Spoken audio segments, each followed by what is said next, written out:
Timnas Indonesia kalah dengan Vietnam 1-0 dan kita akan menghadapi Filipina yang menahan 1-1 dengan Laos lewat gol bunuh diri.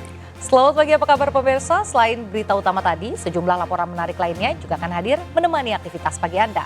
Bersama saya Reza Nadia. Dan saya Reza Helmi, berikut seputar iNews Pagi selengkapnya.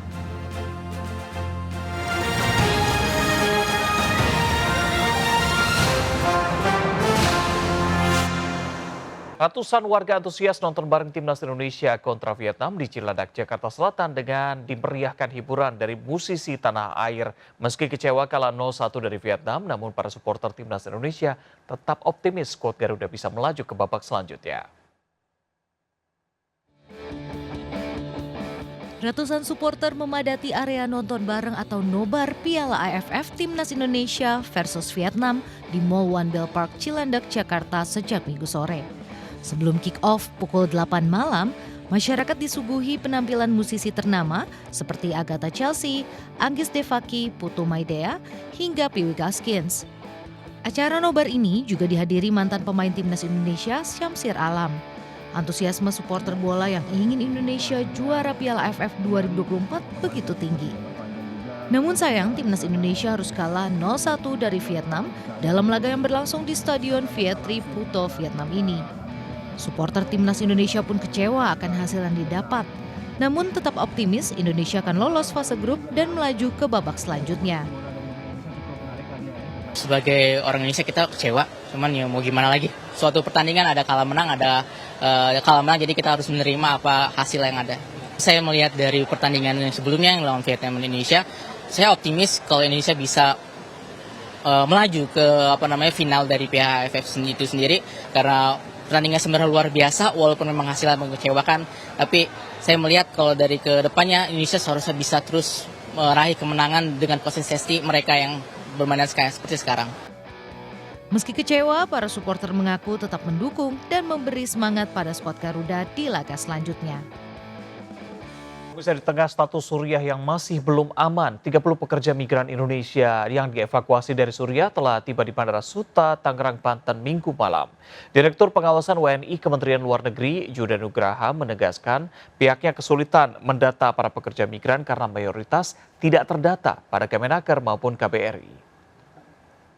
Untuk pekerja migran, kalau untuk teman-teman pelajar mahasiswa kami sudah koordinasi dengan PPI Suriah, namun untuk pekerja migran sektor domestik ini karena Suriah ini kan negara yang tertutup untuk penempatan pekerja migran sektor domestik, jadi mereka memang tidak tercatat baik di Kemenaker maupun PP2MI dan juga tidak tercatat di KBRI dan Masjid. Pemirsa, Erika Ricardo berhasil meraih penghargaan sebagai Creator of the Year dalam TikTok Awards Indonesia 2024 dan berikut wawancara khusus Rizky Hasan dengan Erika Ricardo. Selamat Erika, akhirnya berhasil menyabet penghargaan Creator of the Year dalam TikTok Award Indonesia 2024. Nah, bisa diceritakan nih, awal mula menjadi kreator di TikTok? Wah, awalnya itu dari tahun 2020. Jadi sebenarnya tahun itu tuh aku baru lulus SMA dan kepengen aja ngebagiin video-video aku tuh di TikTok juga gitu. Jadi ngebagiin aku ngelukis, hobi aku berkarya gitu. Jadi akhirnya aku bikin series-series melukis di sana. Makanya dari tahun 2020 itu aku mulai ngulik bikin series lukis bikin series campur-campur warna yang lebih kesannya lebih entertain orang-orang lah gitu dibanding yang series-series lukis gitu. Awalnya seperti itu. Berikutnya, bagaimana perasaan Erika nih setelah menang menjadi Creator of the Year di TikTok Award 2024? Wah, perasaannya sih bener-bener happy banget karena first time jadi Creator of the Year, bangga banget sama diri sendiri, sama tim, sama teman-teman yang udah support aku juga gitu. Dan apalagi yang bikin spesial di tahun itu adalah tiba-tiba orang tua aku datang. Wow. Karena mereka itu tipikal orang tua yang kepengen nonton anaknya tuh di layar aja gitu di rumah. Dan supportnya tuh ya udah kepengen liatin anaknya aja gitu. Tapi tiba-tiba pas mereka datang dan bawa pialanya ke aku tuh kerasa lebih spesial lagi lah. Wah, dukungan penuh dari orang tua begitu ya. Jadi happy banget sih. Bagaimana pendapat Erika tentang TikTok sebagai platform yang terus membantu para kreator berbagi karya dan dampak positifnya bagi komunitas TikTok maupun masyarakat luas? Wah, menurut aku platform TikTok ini udah ngubah hidup aku banget. Apalagi dari Erika yang bukan siapa-siapa, tiba-tiba menjadi seseorang gitu. Apalagi banyak banget teman-teman aku yang profesinya dokter, profesinya musisi, profesinya fokus ke lingkungan gitu. Tiba-tiba mereka bisa bikin konten di sana. Jadi mereka nggak cuman nggak cuma nonton aja di platform TikTok, tapi bisa ngebagiin juga apa yang mereka punya gitu, ilmu yang mereka punya. Jadi bisa mengedukasi masyarakat juga. Baik, nah harapan ke depannya untuk kreator Indonesia dan TikTok apa? Wah, harapannya kalau misalnya kita lihat sekarang TikTok itu udah luar biasa banget. Mereka punya banyak content creator yang luar biasa juga, niche yang berbeda-beda. Tapi aku berharap ke depannya TikTok itu bisa mendapatkan content creator yang lebih inspiratif lagi ke depannya, bisa mendapatkan punya konten-konten yang lebih edukatif lagi ke depannya. Jadi makin lebih lagi untuk next year. Oke, bocoran satu kali terakhir nih. Bocoran untuk ke depannya mau ada project apa sih, Erika? Waduh, kayaknya masih belum boleh di-spill deh. Oh Tapi gitu. bakal mungkin clue kali ya. Ya boleh clue. Indonesia Yes. dan seni. Udah. Indonesia dan seni, oke kita tunggu. Tapi anyway terima kasih Erika Ricardus sudah hadir dialog bersama kami. Semoga tetap menginspirasi bagi masyarakat luas Indonesia. Dan terima kasih, kita kembali ke Nadia dan juga Reza, silakan. Bertransformasi ke arah yang lebih baik menjadi pesan Ketua Umum DPP Partai Perindo Angela Tanusudibio kepada seluruh peserta bimbingan teknis Partai Perindo 2024. Acara ini digelar untuk meningkatkan kompetensi para anggota legislatif terpilih Partai Perindo agar dapat menjadi ujung tombak partai di masa depan.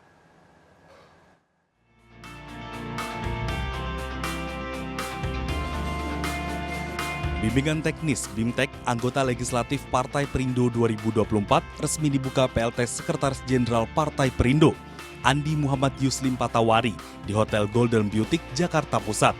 Acara yang digelar dari tanggal 12 hingga 15 Desember 2024 ini guna meningkatkan kompetensi para anggota legislatif yang merupakan ujung tombak dari partai untuk masa depan. Agar dapat memaksimalkan 3 fungsi utama, mulai dari legislasi, budgeting, dan pengawasan, serta menjalankan program yang membantu masyarakat. Sejumlah tokoh nasional juga dihadirkan dalam meningkatkan pengetahuan para kesatria dan Srikandi pejuang, partai berlambang Raja Wali mengembangkan sayap ini. Para peserta BIMTEK yang datang dari seluruh penjuru tanah air ini juga diharapkan dapat bertransformasi ke arah yang lebih baik, sesuai pesan dari Ketua Umum DPP Partai Perindo, Angela Tanusudibio. Jadi memang gagasan hari ini Partai Perindo sudah 10 tahun, kita mengevaluasi diri mana yang kurang, mana yang perlu ditambahkan, dan mana yang perlu untuk kita lanjutkan. Bu Angela meminta semua kader-kader yang paling penting itu adalah membangun sebanyak-banyaknya pekerjaan, membangun sebanyak-banyaknya aktivitas yang memang langsung ke akar rumput. Meningkatkan kompetensi para kawan-kawan di daerah sehingga mereka semakin memahami tugas dan fungsinya sebagai anggota legislatif. Yang tentunya bahwa ada 3 fungsi utama, fungsi legislasi, budgeting, dan pengawasan. Penyelenggaraan BIMTEK yang merupakan satu rangkaian dengan perayaan HUT ke-10 Partai Perindo ini, para anggota legislatif terpilih Partai Perindo periode 2024-2029 juga ditekankan untuk dapat bersinergi dengan kepala daerah terpilih dan tetap kritis sebagai fungsi pengawasan dewan. Dari Jakarta, Jessica Winoto, Aulia Syah Ramadan, iNews melaporkan. Pemirsa, Bang Napi akan menyampaikan berita di antaranya siswi SMP ditemukan tewas terbungkus karung. Jangan kemana-mana, tetaplah bersama kami.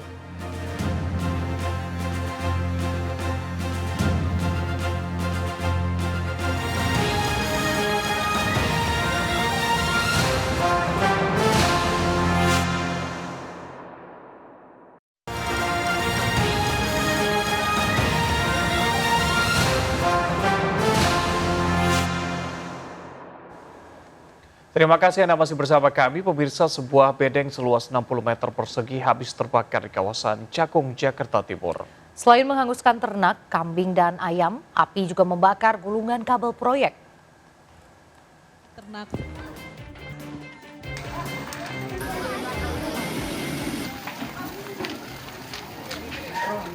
Kobaran api dengan cepat menghanguskan bedeng berisi ternak seluas 60 meter persegi di Jalan Raya Pulau Gebang, Cakung, Jakarta Timur, Minggu siang. Sejumlah warga yang berada di lokasi langsung berusaha memadamkan api menggunakan apar dan selang air. Bedeng berisi ternak kambing dan ayam ini terbakar diduga akibat korsleting listrik. Percikan api kemudian mengenai material yang mudah terbakar hingga akhirnya membesar dan menghanguskan seluruh bedeng. Api sempat menyambar gulungan kabel proyek yang diletakkan di sebelah bedeng. Peternakan, artinya ada kambing, ada ayam, entok, seperti yang diinformasikannya, dan itu kurang lebih antara 11 sampai 12 ekor. Nah, itu untuk objek penyebab kebakaran, Bang? Penyebab kebakaran sementara yang kita ketahui dan kita sudah selidikin itu akibat korsleting listrik. Kebakaran berhasil dipadamkan dengan menurunkan 4 unit mobil pemadam kebakaran. Belasan ternak, kambing dan ayam hangus terbakar. Dari Jakarta, Rio Manik melaporkan. Pemirsa, berhati-hatilah dengan tawon Vespa. Seorang warga di Jombang, Jawa Timur tewas akibat diserang tawon Vespa. Warga yang resah langsung meminta petugas memusnahkan gerombolan tawon Vespa tersebut. Dengan menggunakan baju pengaman, petugas ini berusaha memusnahkan sarang tawon Vespa dari atap rumah warga di Desa Sambirejo, Jombang, Jawa Timur, Minggu malam. Pemusnahan sarang tawon Vespa dilakukan dengan cara dibakar. Pembakaran dilakukan karena posisi sarang tawon Vespa berada di bawah genteng yang sulit dijangkau. Petugas juga mendatangi lokasi sarang tawon Vespa lainnya di Desa Badas, Kecamatan Sumobito. Menurut warga, sarang tawon di sini bahkan telah menyengat seorang warga sekaligus pemilik kebun hingga tewas. Juga ya sekujur tubung banyak loh Tadi ada korban di Kecamatan Sumobito, Desa Badas, 1 meninggal dunia. Selain mematikan bahaya tawon Vespa, bahkan juga bisa menyebabkan sindrom envenomi, yakni kondisi yang bisa mengakibatkan berbagai komplikasi pada kesehatan, mulai dari kerusakan ginjal hingga disfungsi multi organ akibat racun tawon. Jadi ada baiknya agar Anda waspada terhadap keberadaan tawon Vespa. Dari Jombang, Jawa Timur, Muhtar Bagus, iNews melaporkan. 3 hari warga di permukiman padat penduduk Muara Angke di Penjaringan, Jakarta Utara terendam air rob. Ketinggian air mencapai 2 meter membuat warga harus dievakuasi karena banyak yang sakit.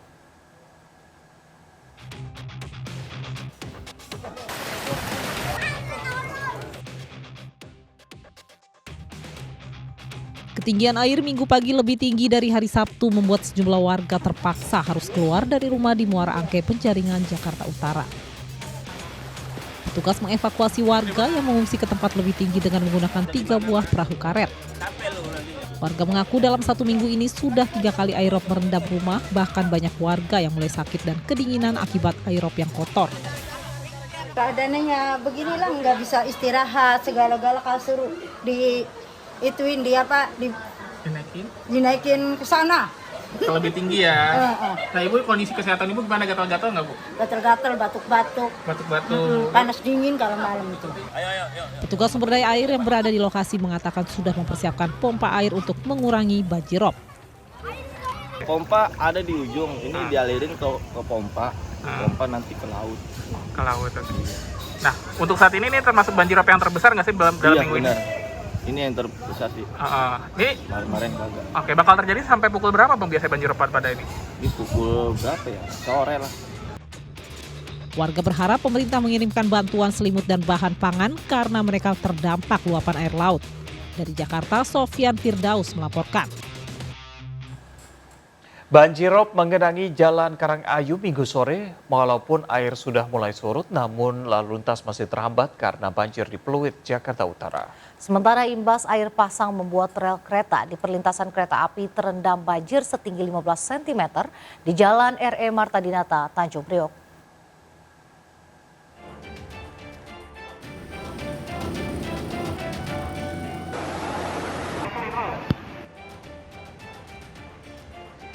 Banjirop masih menggenangi Jalan Karangayu Pluit, Jakarta Utara atau di depan Mall Baywalk Pluit, Jakarta Utara.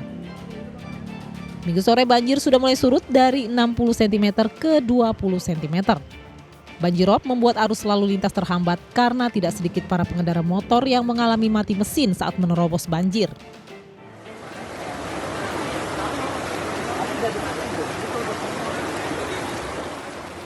Banjir yang sudah berlangsung selama 3 hari ini membuat pertokoan dan restoran terendam air dan merugi akibat banyaknya barang-barang di dalam yang terendam air dan tutup. Sering ini? Sering, ya. Karena ada di tanggul dari sono air tiba-tiba langsung datang aja ke sini. Oh, rob ya? Iya. Terus ini mau gimana, Pak? Ya, mau gimana Mau lagi? pulang? Udah, mau tinggal dulu. Air pasang yang melanda pesisir utara Jakarta turut berdampak kepada perjalanan kereta api. 10 perjalanan kereta api, kedatangan maupun keberangkatan terganggu akibat rel kereta api terendam banjir rob setinggi 15 cm. Lebih dari 2 jam perjalanan kereta dari stasiun Tanjung Priok menuju stasiun kota dan sebaliknya tertahan banjir rob. Tertunda dan tertahan. Tertahan. Berapa jam Pak tertahannya? Oh, kurang lebih 2 jam. Kurang lebih 2 jam. Ketinggian air di kawasan ini untuk dari PT KAI kita dari batas rel aja Pak, gitu. Paling tinggi itu 15 cm. PT KAI mengerahkan 2 unit pompa mobile untuk mengurangi debit air. Minggu sore air mulai surut dan rel bisa kembali dilintasi kereta. Dari Jakarta, tim liputan dan Sofyan Firdaus melaporkan. Pemirsa, pelaku pemukulan dokter koas di Palembang, Sumatera Selatan ditetapkan sebagai tersangka. Sementara Dr. Lady Aurelia, majikan tersangka penganiayaan, ditarik pihak Universitas Sriwijaya dari dokter koas di Rumah Sakit Siti Fatimah.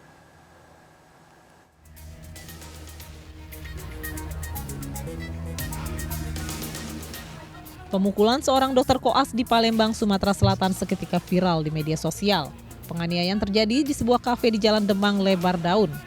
Akibat penganiayaan, korban yang merupakan dokter koas di Rumah Sakit Siti Fatimah mengalami luka memar di bagian wajah. Atas laporan Dr. Lutfi Hadian terhadap penganiayaan yang dialaminya, pelaku yang merupakan seorang sopir dijadikan tersangka.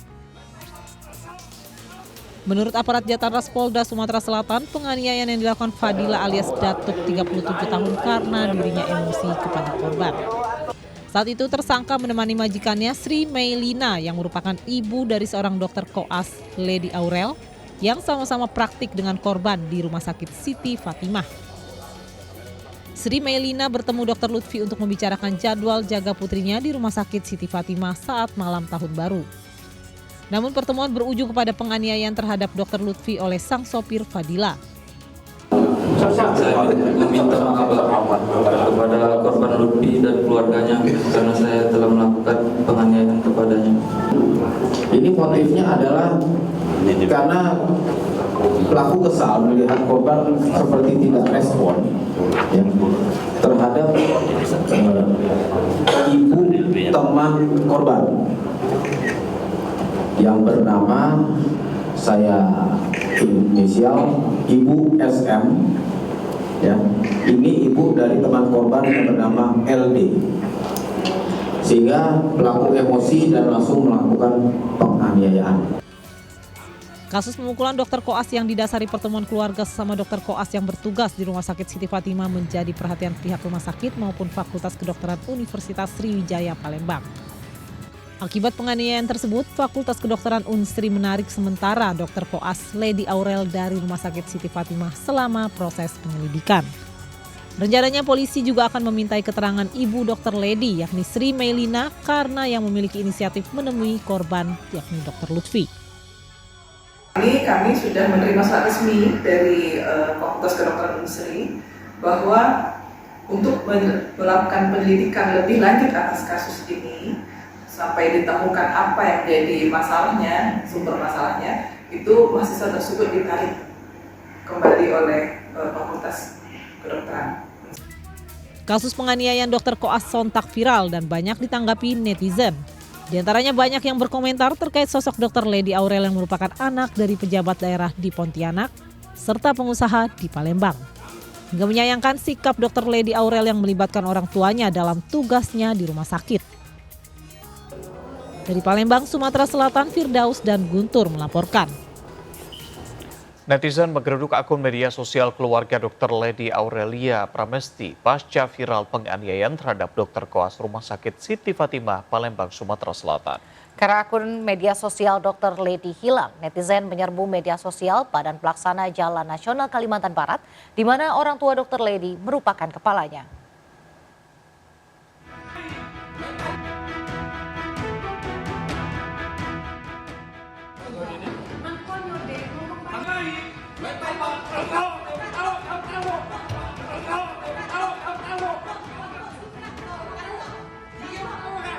Geram dengan penganiayaan yang dialami Ketua Koas Rumah Sakit Siti Fatimah Dr. Lutfi Adian yang dilakukan sopir keluarga sesama dokter Koas, netizen menggeruduk akun medsos Badan Pelaksanaan Jalan Nasional Kalimantan Barat. Pasalnya Kepala BPJN Kalbar Dedi Mandrasyah merupakan ayah Dr. Lady Aurelia yang sopirnya menganiaya Dr. Lutfi. Sementara ibunya Sri Melina merupakan seorang pengusaha yang memiliki butik di Palembang. Hingga Minggu malam, hampir 3.000 komentar netizen membanjiri postingan BPJN Kalbar. Netizen mengkritisi tindakan ikut campur istri Dedi, Sri Melina yang ikut campur terkait jadwal jaga putrinya Dr. Lady di Rumah Sakit Siti Fatimah Palembang. Menurut kuasa hukum keluarga Lady, Fadila bukan hanya seorang supir tapi juga memiliki hubungan keluarga dengan majikannya. Keterlibatan Sri Melina menemui Dr. Lutfi untuk membicarakan jadwal jaga putrinya saat Natal dan malam tahun baru karena merasa anaknya tidak bisa mengkomunikasikannya dengan baik. Itu adalah sopir dan juga memang ada hubungan keluarga. Ibu Lina ini sebenarnya bertujuan untuk berkomunikasi.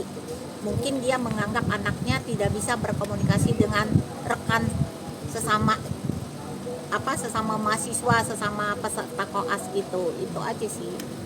Kami merasa sangat kecewa juga dengan peristiwa ini dan merasa bahwa keadilan harus ditegakkan. Kami sudah melaporkan kejadian ini kepada kepolisian dan sudah ditindaklanjuti oleh pihak kepolisian. Semoga orang yang melakukan ini dapat dihukum sesuai dengan hukum yang berlaku di Indonesia. Pasca perawatan di rumah sakit, Dr. Lutfi dibawa pulang ayahnya ke Jakarta untuk pemulihan di rumah. Dari Palembang, Sumatera Selatan, Firdaus melaporkan. Pemirsa, 110 juta perjalanan mudik angkutan darat diprediksi akan terjadi di masa liburan Natal dan Tahun Baru atau Nataru 2024. Gelombang puncak arus mudik Nataru bahkan diprediksi terjadi 2 kali. Dirjen Perhubungan Darat memprediksi puncak arus mudik libur Nataru 2024 akan terjadi pada 24 Desember 2024 dan 31 Desember 2024. Untuk mengantisipasi lonjakan perjalanan, pihaknya akan melakukan pembatasan angkutan berat mulai 20 Desember. Pembatasan ini tidak termasuk angkutan BBM, sembako, dan komoditas vital lainnya. Pihaknya juga akan menerapkan sistem kontraflow di sejumlah ruas tol, diantaranya di kilometer 47 dan 70 Cikampek untuk arus mudik Nataru, dan di kilometer 70 dan 40 Cikampek untuk arus balik.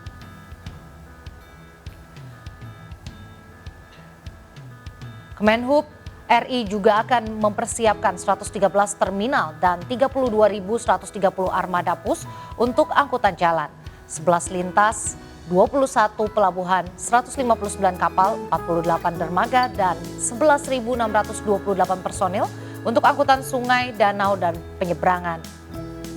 PLT Dirjen Hubungan Darat Kemenhub Ahmad Yani juga menegaskan pihaknya juga telah menyiapkan posko-posko untuk mengawal arus pergerakan kendaraan selama Nataru.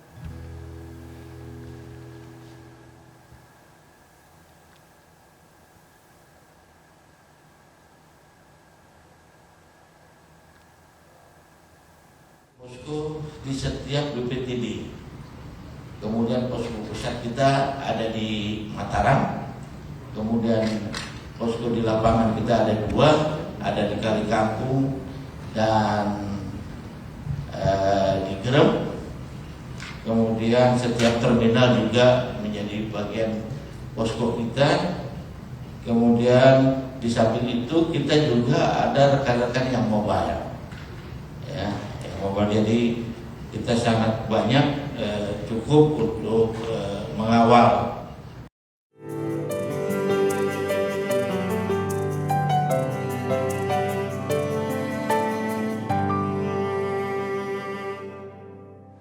Jelang Natal, kue kering laris manis diburu pelanggan. Tak tanggung-tanggung, kukis nastar buatan Robiatun bahkan terjual hingga ratusan toples per hari di Malang, Jawa Timur.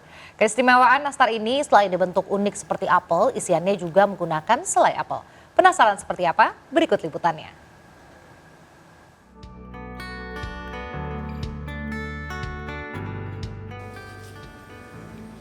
Kota Malang identik dengan buah apel. Ya, inilah yang menjadi inspirasi Robiatun Hasanah, warga Malang, Jawa Timur untuk mengkreasikan bisnis jualan cookiesnya di momen Natal dan Tahun Baru.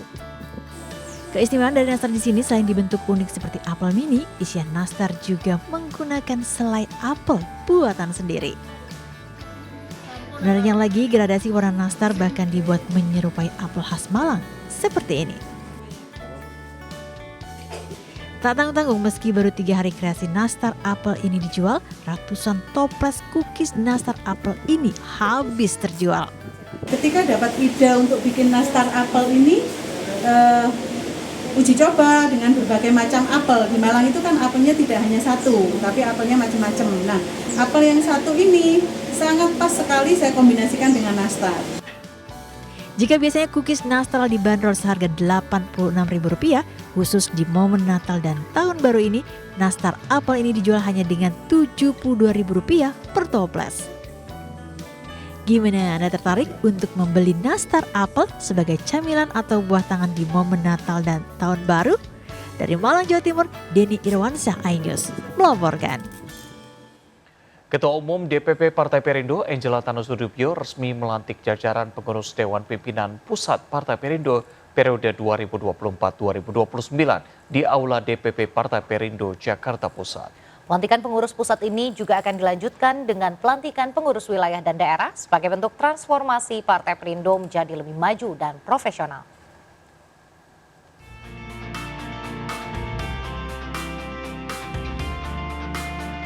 Ketua Umum Partai Perindo, Angela Tanusudibyo, mengambil sumpah jabatan puluhan pengurus DPP Partai Perindo periode 2024 hingga 2029. Pelantikan para pengurus ini turut disaksikan langsung Ketua Majelis Persatuan Partai Perindo, Hari Tanusudibyo, di Aula DPP Partai Perindo. Dalam acara ini, Angela berharap kepengurusan baru bisa menjaga idealisme, marwah, dan nama baik partai, serta mengajak pengurus pusat untuk mensinergikan kerja nyata dengan daerah dengan terjun langsung menyerap aspirasi masyarakat.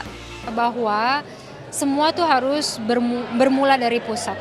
Kalau kita mau daerah komunikatif, pusat harus lebih dulu komunikatif. Kita harus buat kultur baru yang terbuka, tidak hanya komunikasi harus lancar dengan setiap struktur di tingkatan pusat sampai ke daerah, tapi juga kita harus terbuka di tengah masyarakat juga. Kita harus turun di tengah masyarakat, tidak hanya di Jakarta saja, bahwa seluruh pengurus saya himbau di pusat ini untuk turun ke daerah-daerah juga untuk melihat betul-betul kenyataan di lapangan, sehingga Partai Perindo bisa terus relevan bagi masyarakat Indonesia. Pada dasarnya bahwa yang kita lakukan hari ini adalah tahapan penguatan partai untuk konsolidasi organisasi, kemudian koordinasi dan bersinergi. Bukan hanya sampai di sini, setelah ini tahapan DPP, hari ini mulai besok kami akan melakukan BIMTEK kepada seluruh anggota DPRD, provinsi dan kabupaten kota. Partai berlambang Raja Wali mengembangkan sayap yang sudah menginjak usia 1 dekade ini terus bertransformasi menjadi partai modern, inklusif, dan menjunjung tinggi politik kesejahteraan demi Indonesia maju melalui berbagai gerakan dan program pro rakyat. Dari Jakarta, Esra Ambarita, Fakih Satrio, iNews melaporkan. Pemirsa, mahasiswa MNC University menghadiri kuliah umum bersama MNC Group di iNews Tower, Jakarta Pusat. Kuliah umum ini mengangkat tema Developing Critical Thinking Skills for Information Evaluation.